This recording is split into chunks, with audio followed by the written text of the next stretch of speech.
ঘরে প্রিয়ে সত্যবতী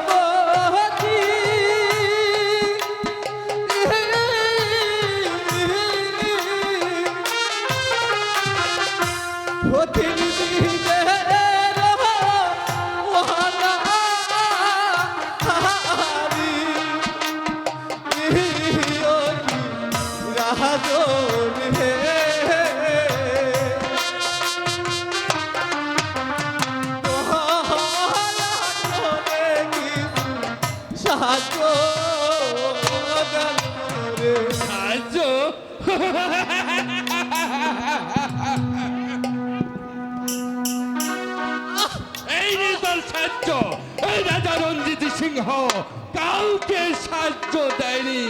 এই রাজা রঞ্জিত সিংহের নাম শুনলে এবারকার জল ওপারে গিয়ে ওঠে।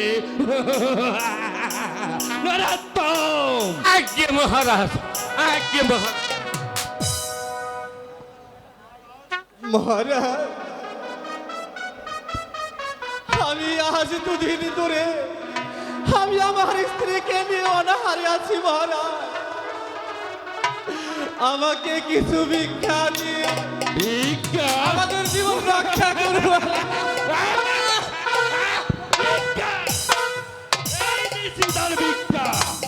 এই চাবুকের আঘাতে আঘাতে পরে ক্ষত বিক্ষত করে তুলবো, তবু রঞ্জিত রাজাকে তুই টলাতে পারবি না। আমি কাউকে ভিক্ষা দেইনি। পাবো না, দুদিন অনাহারে থাকার পরও আপনার কাছ থেকে কিছু সাহায্য পাবো না। হাইরে দুনির পৃথিবী, এই কি তোমার খেলা? আমরা গরিবরা অনাহারে না খেয়ে মরবো, তবু ধনীদের মানে এতটুকু দয়ার সঞ্চার হবে না। জানতে চাই তুমি যাবে কিনা? মহারাজ, আর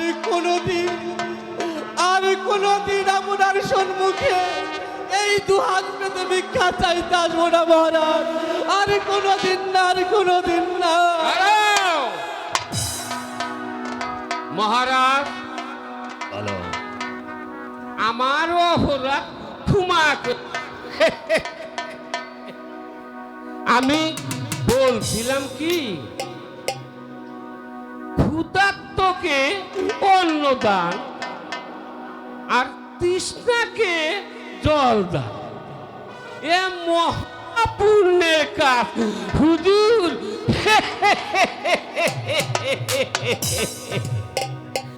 এই গরিব মানুষটাকে কিছু সাহায্য দিয়ে দিন মহারাজ।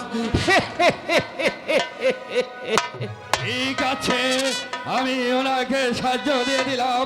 ওই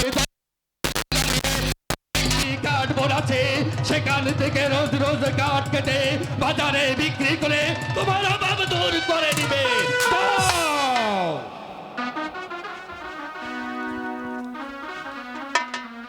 আপনার দান আমার চিরদিন মনে থাকবে মহারাজ।